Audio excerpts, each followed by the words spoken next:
ಓಂ ಶ್ರೀ ಗುರುಭ್ಯೋ ನಮಃ. ಪ್ರಥಮದಲ್ಲಿ ಎಲ್ಲ ಜಗದ್ಗುರುಗಳನ್ನು ಸ್ಮರಿಸಿಕೊಂಡು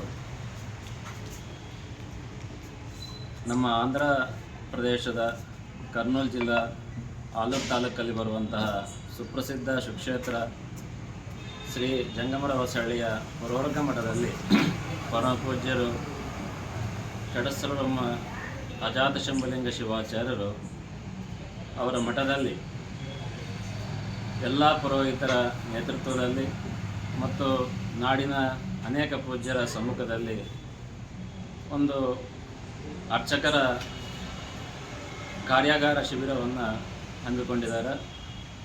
ಆ ಕಾರ್ಯಾಗಾರದಲ್ಲಿ ವಿಶೇಷವಾಗಿ ಮನುಷ್ಯ ಜನ್ಮ ತಾಳಿದ ನಂತರ ಮನುಷ್ಯ ಮರಣ ಹೊಂದುವವರೆಗೆ ಏನು ಪ್ರತಿಯೊಬ್ಬರೂ 16 ಸಂಸ್ಕಾರಗಳು ಅಂದರೆ ಷೋಡಶ ಸಂಸ್ಕಾರಗಳು ಪಡೀತಾರೆ.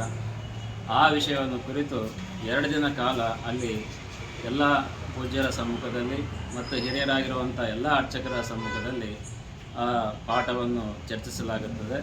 ಹಾಗಾಗಿ ಇದೇ ಆಷಾಢ ಮಾಸದಲ್ಲಿ ನಡೆಯುವಂತಹ 27ನೇ ತಾರೀಕು ಮತ್ತು 28ನೇ ತಾರೀಕು ಆ 2 ದಿನ ಕಾಲದ ಕಾರ್ಯಾಗಾರ ಶಿಬಿರದಲ್ಲಿ ಈ ಭಾಗದ ಎಲ್ಲ ಪುರೋಹಿತರು ಪಾಲ್ಗೊಂಡು ಅಲ್ಲಿ ನಡೆಯುವಂತಹ ಚರ್ಚಾಗೋಷ್ಠಿಯಲ್ಲಿ ತಾವೆಲ್ಲರೂ ಪಾಲ್ಗೊಂಡು ಅದರ ಉಪಯೋಗವನ್ನು ಪಡಿಬೇಕಂತೇಳಿ ನಿಮ್ಮೆಲ್ಲರಿಗೂ ತಿಳಿಸುತ್ತಾ ಆ ಕಾರ್ಯಕ್ರಮದಲ್ಲಿ ಸಕ್ರಿಯವಾಗಿ ತಾವೆಲ್ಲರೂ ಪಾಲ್ಗೊಂಡು ಪೂಜ್ಯರ ಆಶೀರ್ವಾದಕ್ಕೆ ನೀವೆಲ್ಲರೂ ಪಾತ್ರರಾಗಿರಿ ಅಂತೇಳಿ ತಿಳಿಸುತ್ತೇವೆ.